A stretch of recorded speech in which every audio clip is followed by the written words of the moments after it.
Good afternoon, everyone. I used a bit of AI this morning. There's a bit of technology in one of the earlier panels, and so I used a little bit of AI to help with planning this session. I asked it, what time is the mid-afternoon slump? The mid-afternoon slump typically occurs between 2 and 4 p.m. So, what are some effective ways to combat the mid-afternoon slump without coffee? Stay hydrated, get some light exercise, take a short 10 to 20 minute nap. Seems like some people have taken that option already. But I also asked it, does audience engagement combat a mid-afternoon slump? And the answer is yes. So, we're going to play a little bit of Who Wants to Be a Carbonaire? And we're going to go straight to the audience.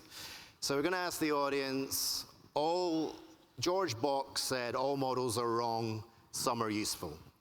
So who thinks in the audience that our current economic model contributes to climate risk? A fair few, actually. I mean, the panel can join in as well. So currently, we emit 40 gigatons of emissions per annum. We're structurally short carbon savings, reductions and removals. There's another quote from a professor of economics from the University of Chicago, Michael Greenstone. He says, currently the atmosphere is free.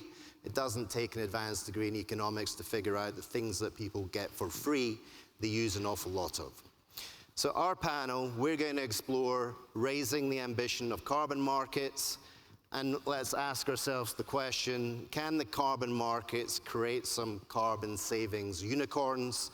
We do need to create some billionaires in the reduction and removals of carbon for us to get to net zero. So thank you.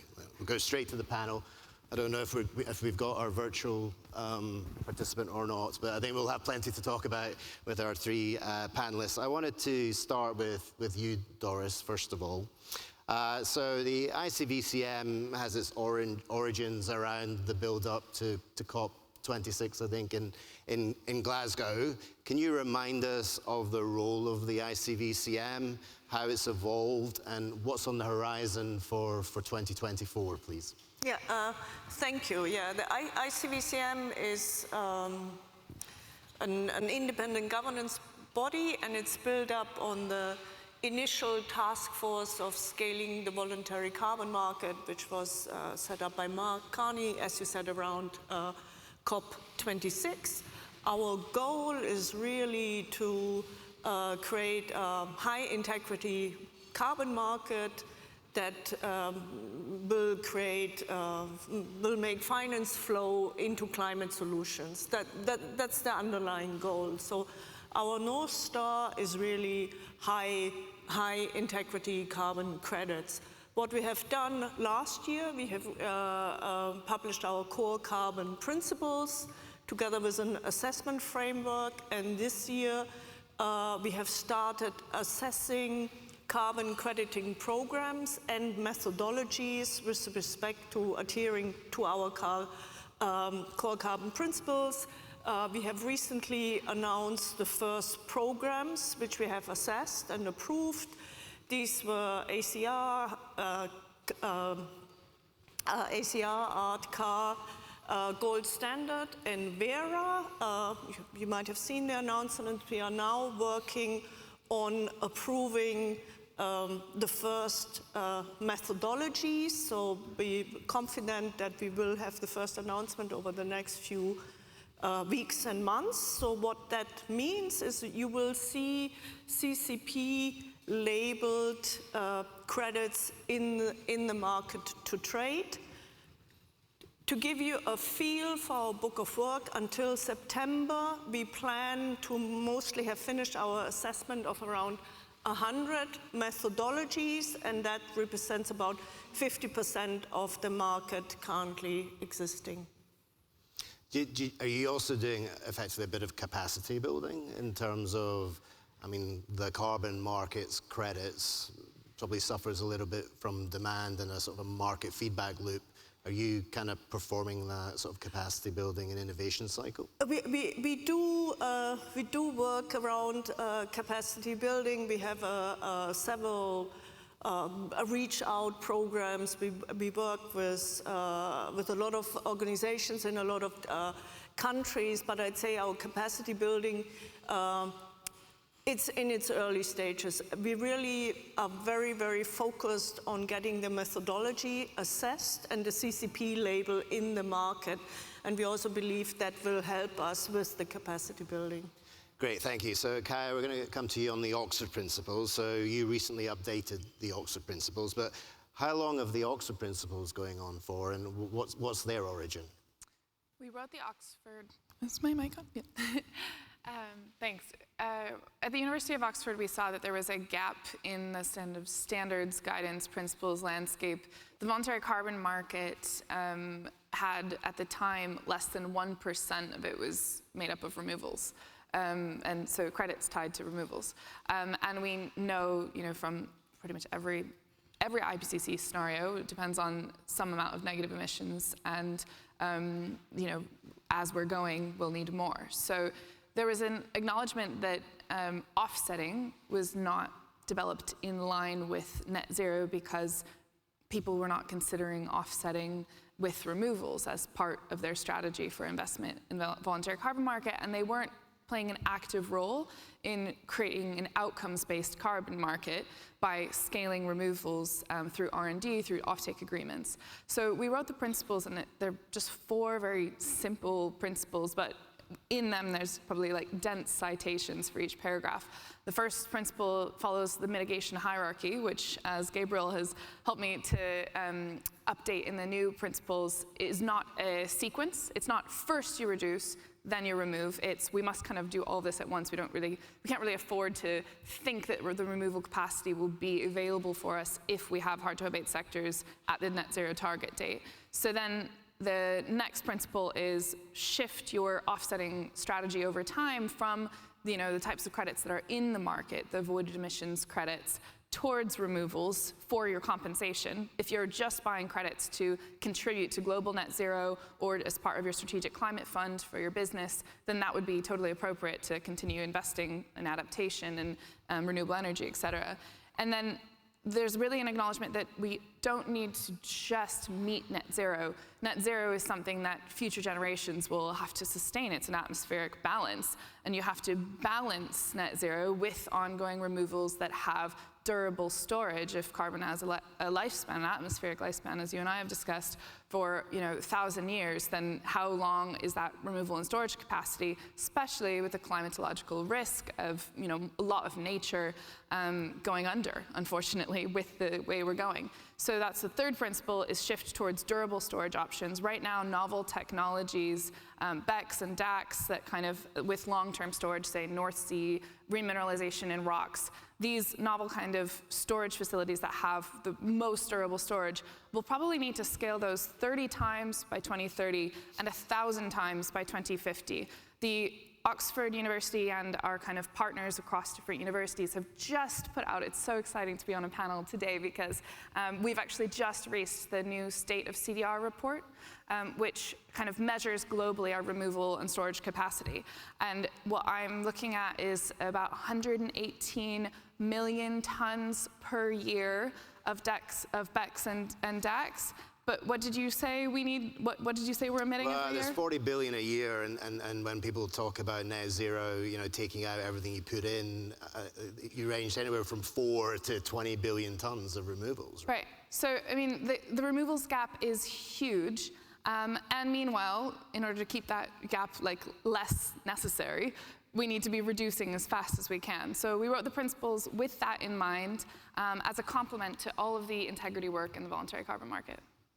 Great. I think the sequential point is a really important one. I think that was, thankfully, it was also commented on from the US government announcement this week, where they talked about credits being complementary, because I feel that the sort of the interpretation of the greenhouse gas mitigation hierarchy is sequential. So if this year I had 1 million tons of emissions and I'm going to try really hard to reduce them, but I haven't stopped reducing, trying hard, so I'm going to continue trying really hard and not pay for anything in the interim, and then in 5 years' time, I've tried really hard, and then I'm going to start paying.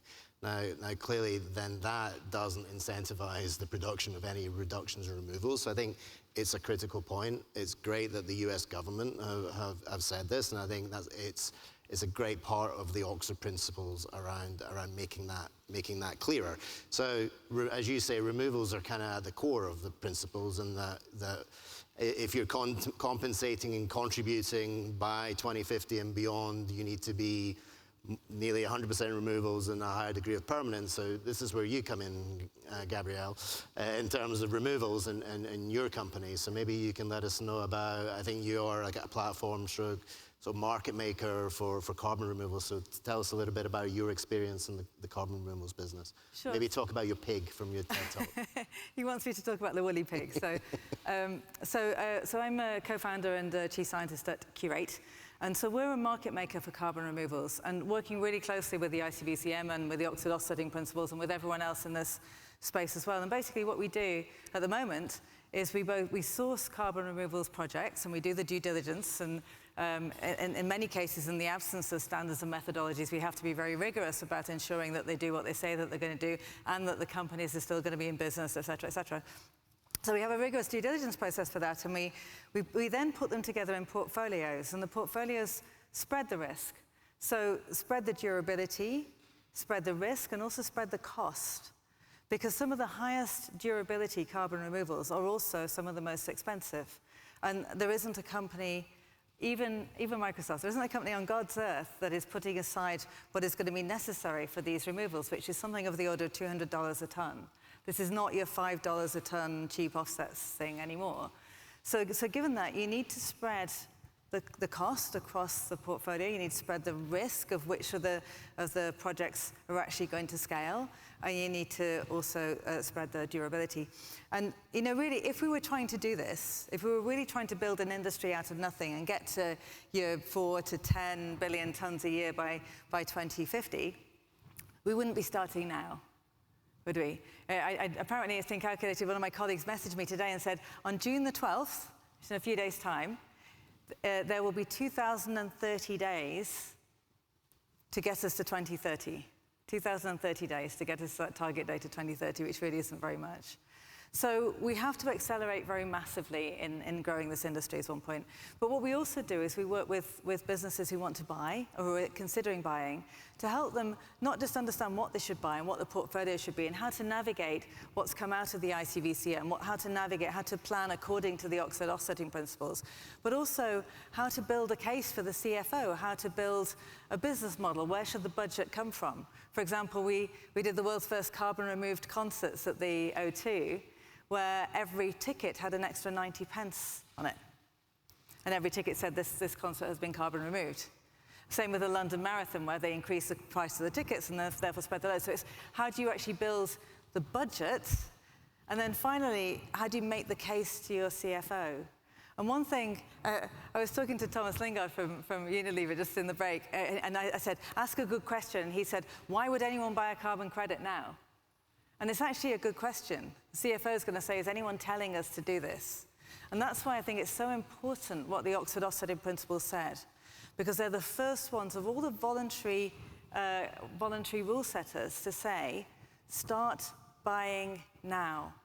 Start buying now and have targets along the way so that when you get to your net zero date, you know that you're going to have the removals you need. This industry is not going to spring up out of nowhere like mushrooms overnight. So that's what we do, and what we've been hearing repeatedly from the people we're working with who are buying is we need that business case. And then the final thing I want to say about this is that we're also going beyond that to say, how do you get the money in the hands of the developers? If you're going to grow this, if you're really going to grow this, you need to get the money in the hands of the people who are building the industry. And so what you need for that is you need offtakes. You need companies to commit to buy in the future. And you also need ways to spread the risk. So every bank I've spoken to has said, offtakes are the beginning and the middle and the end. We have to have offtakes. We have to guarantee a future market. But they've also said we need to understand what the delivery risk is. We need some catalytic capital in. This morning, Marissa Drew from Standard Chartered mentioned this, talked about how we can get the cheap capital and go off to the races at Standard Chartered if somebody is providing the catalytic capital that helps us de-risk this. We're regulated. We're restricted as to what we can lend to. So we actually did a first of its kind financial instrument in December last year with an offtake from British Airways, with a supplier called Undo who does enhanced rock weathering, and with Standard Chartered to learn how to do this and to get the money in the hands of the developers. And that's why making sure that the credits are high integrity, making sure that you understand how you need to start now and build higher durability, making sure that you understand what kind of portfolio you should make, are all essential in getting those offtakes, which get the project financing, which get the projects off the ground, which means we can build this industry and actually solve the problem. But where's that capital going to come from? I think so. I think every bank we've spoken to is interested in playing this. Standard Chartered, bless them, stepped up and actually were willing to be first of a kind, and it took a lot of effort. But all the other banks are interested in doing it too. But they need the catalytic capital. So one of the things that it was this morning on Marissa's panel, she was talking about the development finance institutes like the World Bank, and they be sources of catalytic capital. We're talking to lots of philanthropists, family offices. In some cases, if the family office is investing in carbon removals companies, there's a logic that they should also use their philanthropy to be catalytic capital to help them. But I think it takes that kind of blending to be able to get these instruments to work. That's what we've learned. To de-risk the investment. To de-risk the investment. Yeah, I suppose that has a certain analogy, say, to the UK has the Low Carbon Contracts Company, yeah. And it's basically underwritten the production of green electrons and now green molecules in terms of renewable electricity and green hydrogen. So, you know, their job is not necessarily, I need to produce a price signal. Our job is to basically bring new technologies to scale and allow them to effectively get to economies of scale and benefit from the laws of learning. And the price signal is kind of like, well, that will come when it comes. That will come. So the UK Infrastructure Bank is looking at this, I know, because there's also the opportunity of government guarantees. It's whatever it will take to be able to de-risk the project sufficiently, the banks can actually lend. They know this is going to be a $1 trillion industry. They want to lend into it, but they need to have that de-risking to be able to play. Do you, when you talk about removals, do you look at both nature and tech? This is where the woolly pigs come in.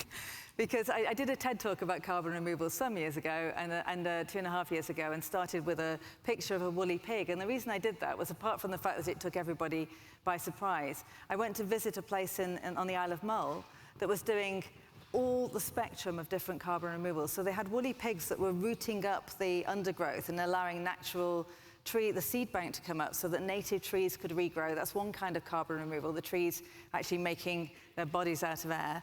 But they were also doing things like biochar. They were burning wood in the absence of oxygen and turning that into this kind of charcoal-like material.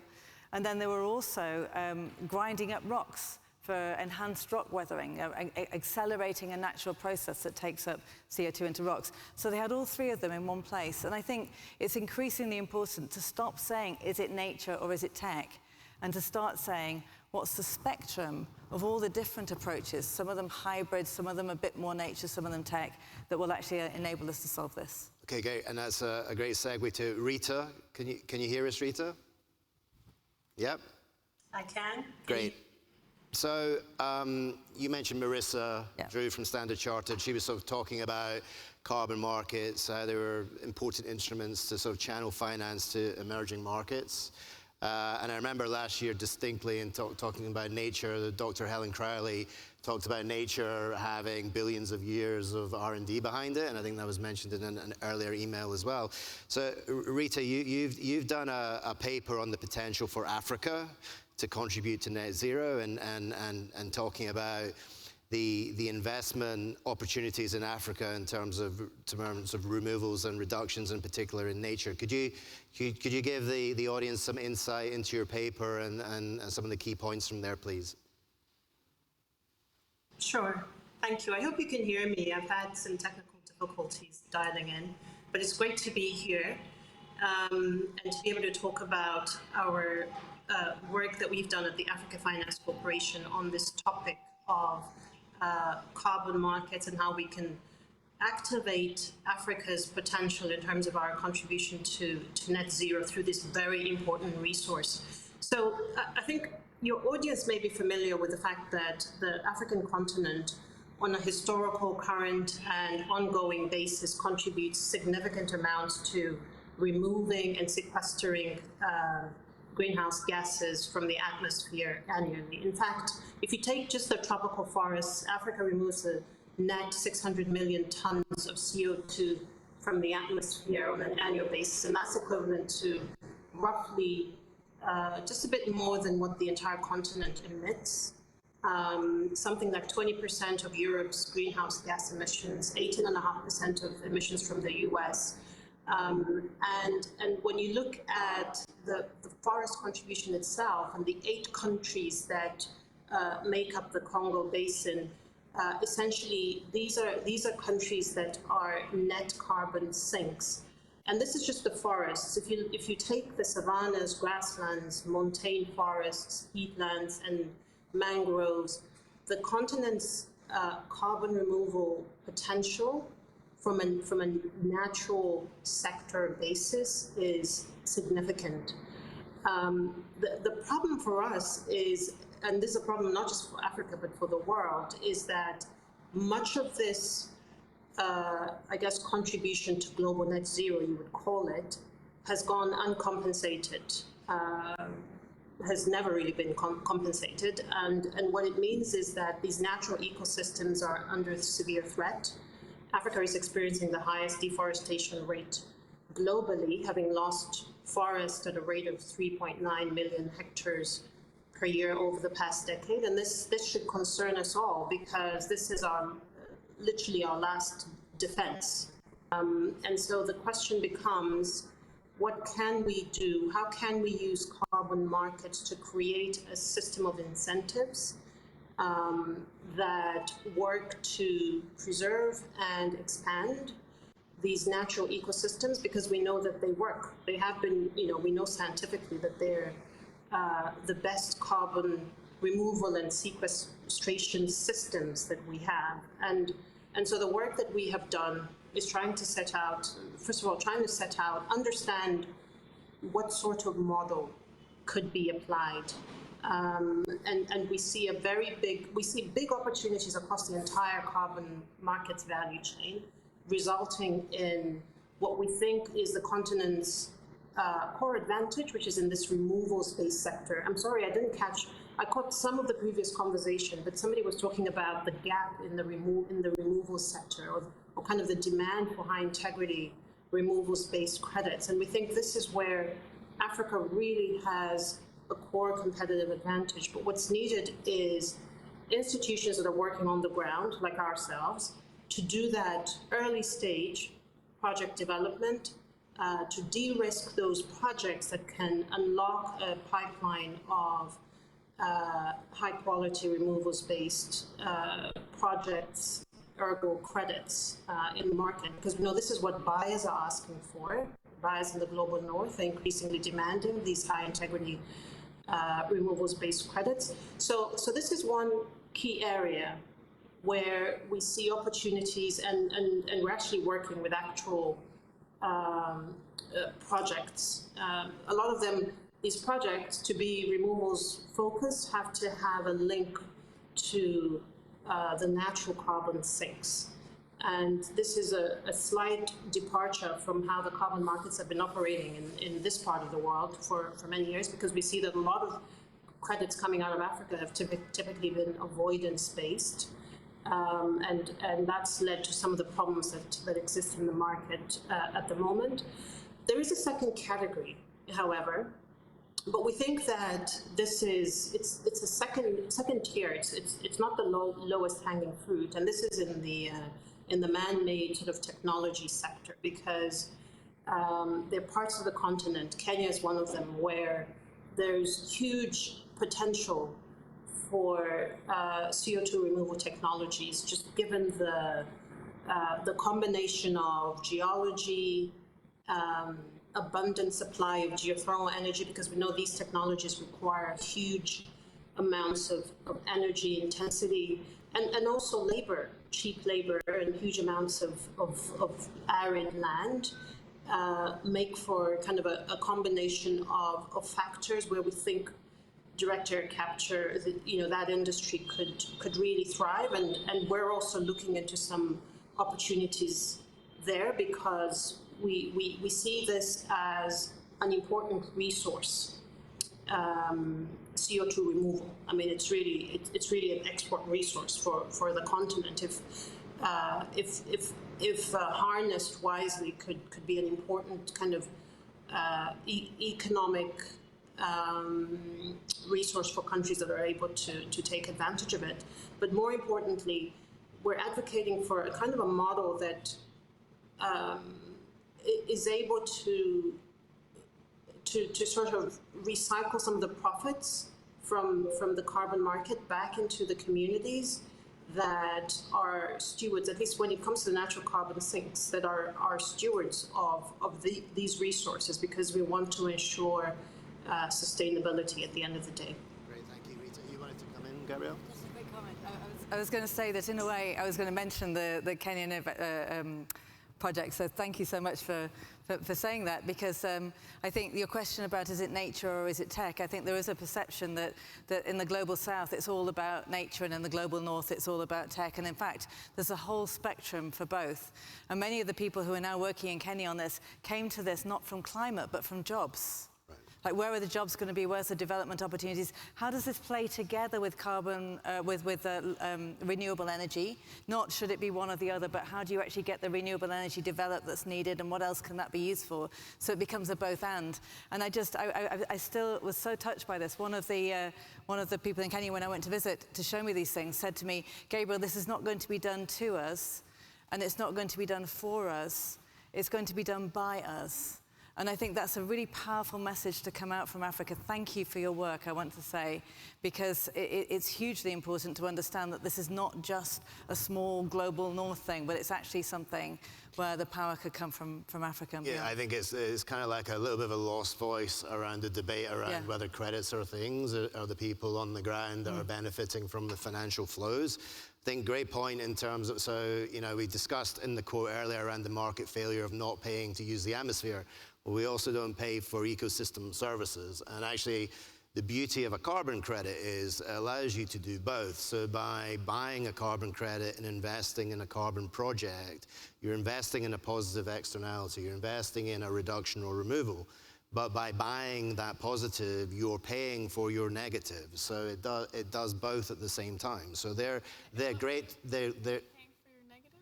because you're incurring the cost of polluting by investing in reduction or removal. So you're incurring the economic pain of polluting. But I think this is where there is a debate. I think there's been gorgeous agreement on this panel so far, but I think we shouldn't leave this room without actually acknowledging that there are important questions for companies, right? I mean, the carbon markets are down 61% this year. Companies are afraid to invest, and that's a problem for all of us because we want money to flow into the right places, whether it's through projects directly or through credits. We want the money to get to the mitigation, adaptation. And there's a reason that companies are afraid right now, and it's because there has been this really concerted effort to turn everything into a carbon offset with carbon blinders on it, and to kind of do what you said, to say, I'm going to cancel out my ongoing emissions. And that has been widely sort of discredited as the main thing we should use carbon credits for because of the overcrediting challenges that were mentioned with a lot of the avoided emissions credits. I mean, 90% of the market is avoided emissions credits still, and they do have a lot of overcrediting problems, and they do have a lot of additionality questions, which is something that obviously is being worked on by very, very smart people who are reviewing a hugely complex number of methodologies. But I think we would really all do ourselves a favor if we embraced a kind of message for how corporates can move forwards with their strategic climate funds by providing a contribution if they're investing in something that is not necessarily going to meet the burden of an offset.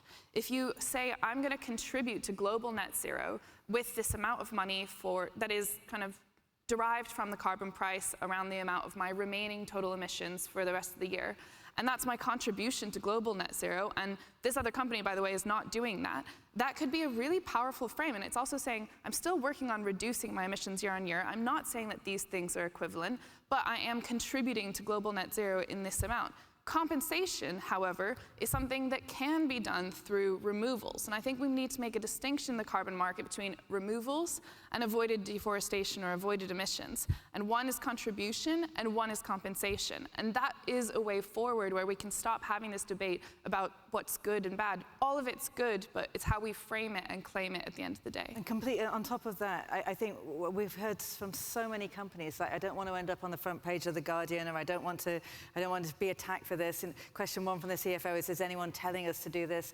Question 2 is, will we be celebrated or attacked if we do it? Question 3 is, where does the money come from? And so, and I think we as a community need to be asking for this. Like, can the attack dogs go after the people that aren't doing anything? Yeah. Not the ones that are trying to do something and getting it wrong. Yeah. Because really, at the moment, it's safer not to act, and we need to change that. Well, that makes sense. In effect, what happens today is that it's reputationally better for you to continue to free ride the atmosphere than it is to, whether it's compensate or contribute to your physical emissions. And that won't continue. That will not continue. You say it won't continue? It won't. It can't. Well, we have to make sure it doesn't. Well, yeah, I agree with that. I mean, I feel that some of the debate around offsetting is, if I'm looking at it through an economic lens and a market lens, is being able to separate physical and financial. So I agree 100% that, I mean, if you look at a cap and trade program and an electricity generator in the UK, they emit 1 million tons, they pay for that, they're made to pay for that through buying an allowance. They don't say they're net zero, they don't say that they didn't emit.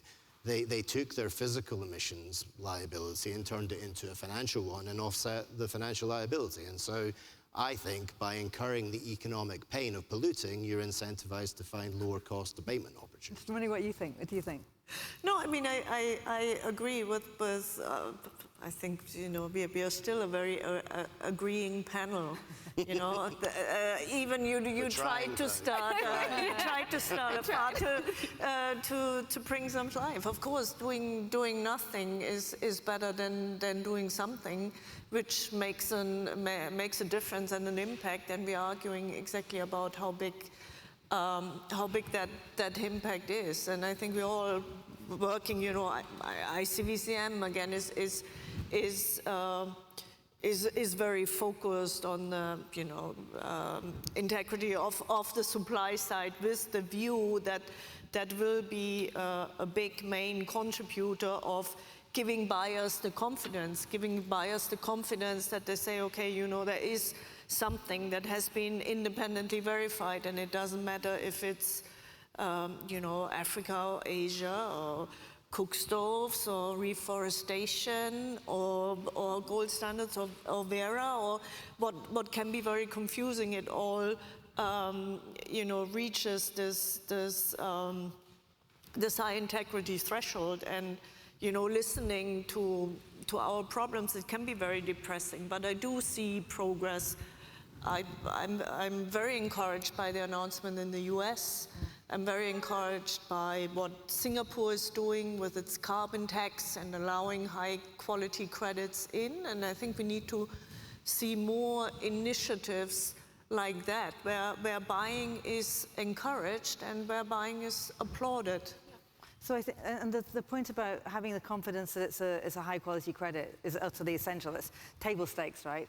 But I think what you were saying, Kai, about separating out the way you're thinking about this into removals are compensating. And basically what goes up has to come down if you're going to be net zero. So on the way to your net zero target, you need to be building up the amount of removals that you're getting. And for the rest, you can be contributing to net zero for the world. So net zero for yourself. What goes up comes down. Net zero for the world can be avoidance credits too. It's what the Oxford principles are saying, and it's not rocket science, but it is Oxford science, and it's well worth listening to, I think. Yeah, and we... I did that. Compensation, contribution. And that says to companies, look, you have safety. You're not going to get called out as a big villainous greenwasher if you're saying, I'm investing in all of this as a contribution. And that, I think, allows us to inject the finance kind of with a little boost, a little bit of confidence ahead of the debate around standards and policy and what's going to come out. Because ultimately, all of this is normative, it's cultural. We've created this system, and what we need to do is give companies the confidence to say, we would really, really like to contribute. We'd really like to contribute to the remineralization effort in Kenya. We'd really like to contribute to the adaptation and mitigation agenda, because actually, in some cases, when I talk to NBS project developers, they're finding that the high burden of being called an offset is making them look on their projects in the wrong way. It's putting too much top-down pressure on their projects. They are not as much able to give as much money as they'd like to the local communities. They can't be led by the kind of adaptive management they need to listen to local communities.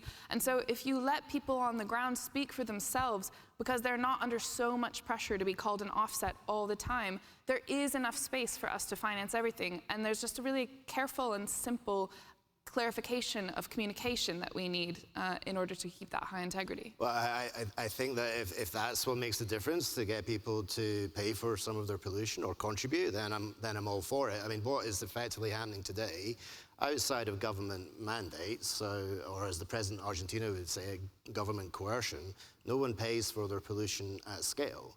And so when people refer to the voluntary carbon market, it's about like going, voluntarily treating your physical emissions as a financial liability. What's happening in reality is, because of this perverse incentive of being safer not to pay, is if it was a cap and trade program, we're giving each other 100% free allocation. And guess what would happen in a cap and trade program with 100% free allocation?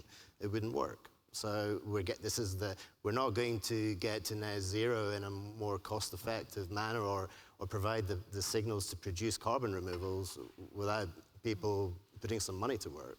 Mm-hmm. So where is the demand going to come from then? Who is, as I said, the governments are really doing the heavy lifting today to make people pay. In the absence of a government, where's the demand going to come from? Rita, do you have any thoughts about, in terms of Africa, how we can incentivize this demand? Well, I think Article 6 and the conclusion of that is going to be really important in terms of giving us a bit more certainty on the demand side. I think there's a mix of, there's this notion or this stereotype that the demand will always be kind of a north issue and the supply a global south issue. So global north versus global south in terms of the demand versus supply. But we see already interest on the continent by various forces to start trading carbon credits for the local market, because we have a lot of hard-to-abate sectors that are part of Africa's development process that need to start thinking about maybe what they can't decarbonize, how can they offset. So for us, the demand isn't necessarily something that we're looking to the global north for. We see lots of interest from companies that want to speak a bit more directly to project developers and cut out some of the middlemen. But I mean, I wouldn't say that that's a massive trend, but we have seen instances where this is the case. But we also see that as Africa starts to build up its base load and its industrial base as part of its development journey, that for sure the demand will be within the continent itself as well. So in terms of where I think the demand will come from, I think, and it's what we've been talking about already, what unlocks the demand is the credit high integrity, is somebody telling us that we should do it now. And then how does this marry with our commitments and what's coming in the policy space? And so I think I've heard a lot today of people saying, in the absence of government regulation, we need the art of the possible, we need the art of the necessary, we need all the blah, blah, blah. But the point is, particularly in the carbon removal space, legislation is coming, it's already happening. It's already happening in the European Union. It's already happening. We've got the carbon removal certification framework. We've got this coming into the Green Claims Directive. We've got the signals that this is going to go into, the removals are going to go into the ETS. The UK has been saying that the carbon removals are going to go into the ETS. There's SB 308, this law that's inching its way through the statute books in California that will oblige high emitters that operate in California to buy a certain amount of carbon removals. So there's no question the regulations are coming. And then there's no question that the voluntary rule setters are saying you need to start now. And so this is where the demand is going to come from. Every company that has set a net zero target, every country that has set a net zero target and you're operating in that country. The last time I looked, 92% of global GDP generators had set a net zero target. Mm. So then the question is, what does the pathway look like along that way so that we can make sure that money goes to the avoided deforestation, that money goes to the places that it's needed, while also building the carbon removals industry. But that's where the demand is going to come from. It's already starting to be written on the wall. It just hasn't quite caught up yet. Well, what about a vehicle like a Corsair type vehicle? Do you think that can unplug some demand? Of course. I think, I think I agree with Gabrielle, so it's now suddenly incredibly positive, but I think everything that will happen will make a difference. Corsair will make a difference because if it works for the airline industry, why shouldn't another industry copy that? Article 6 will make a huge difference. If it's okay for countries to trade carbon credits to help each other out on meeting their NDCs, how can it not be okay for companies? So I think every deal, every good transaction, be it compliance, voluntary, or Article 6, will push us in the right direction. Yeah, well, I mean, you make a good point on Article. I mean, because Corsair Phase 1 actually has Article 6 embedded in it because it needs to come with an LOA and ultimately a corresponding adjustment. So you've got issuing governments saying that this is okay. So hopefully then that solves for some of this sort of environmental integrity, supply integrity question. Well, what about you, Kai? I mean, just a small note on Corsair. Like, I do think that Corsair has a lot of work to do to make a distinction between the types of credits. Right now, it doesn't make a distinction between removals and reductions sufficiently, although maybe that's changing. And that actually, those are like apples and oranges in the market at the moment. So I think we still have work to do there, but if we take a contribution approach, then that's not as big of a deal. But if you're offsetting flights, those are really long-term emissions in the atmosphere we need to be considering. I was going to make a point, though. I'm going to do something dangerous and challenge Gabrielle. I love the optimism, but actually we haven't done a good enough job in the voluntary guidance landscape or the regulatory landscape yet on saying start now. A couple of guidance sort of puts that in a footnote, like, don't assume all this capacity is going to be there by the time that you might need it. But actually, as Gordon and I have talked about extensively, the mitigation hierarchy continues to cause confusion, despite it being a very good principle from a prioritization perspective, because the biggest moral hazard with any compensation or removal question is that people stop reducing their emissions. That's like actually a proven moral hazard. An academic friend of mine is about to produce a paper showing that people who invest in the carbon market are more likely to back off their rapid reductions, which is contrary to several industry reports. So we do have a moral hazard concern. However, the mitigation hierarchy is written currently in SBTi and several other standards as first reduce, then remove. And that is really confusing people because they're like, all right, I'm following the standards. I'm doing this, then I'm going to do this. But I don't have to worry that even my own university, the head of our sustainability committee, we have this debate. She's like, we're not going to worry about that because it's a huge debate until 2027 when we think we're going to start ramping up our offsets. And I'm like, no, because the gap is huge in terms of what we need, and we need to be investing hugely in adaptation and mitigation projects that aren't offsets now. So that's how excited I am about that topic, but let's go. Okay, we're coming to the end. I mean, I was going to go down the rabbit hole of environmental integrity, but I'm not going to because we've only got a minute left. I want to thank all of our magnificent panelists and try and sum up. I mean, the Lord Mayor started the day with sort of a coffee analogy, the coffee house of the world. So I'm going to try and finish one. So if we want to use economics and markets to help solve for net zero, we need two things: price of energy, price of carbon. London stands tall in producing both of those today. But if we really want carbon markets to go to work, then carbon pricing and paying for pollution isn't the coffee after dinner. It's the starter, main course, and dessert or pudding, depending which school you went to. So I think if you read one thing, I would read if you don't know about Oxford Principles, I say read Oxford Principles. It's one of the best things out there. And I think if you adopt Kaya's Oxford Principles, you can help bring demand and a price signal to produce Gabrielle's carbon removals. You can deliver Rita's African energy transition and economic growth, and you can complement all the work that Doris is doing in the ICVCM by incentivizing quality credits at attractive prices. Thank you very much. Woo.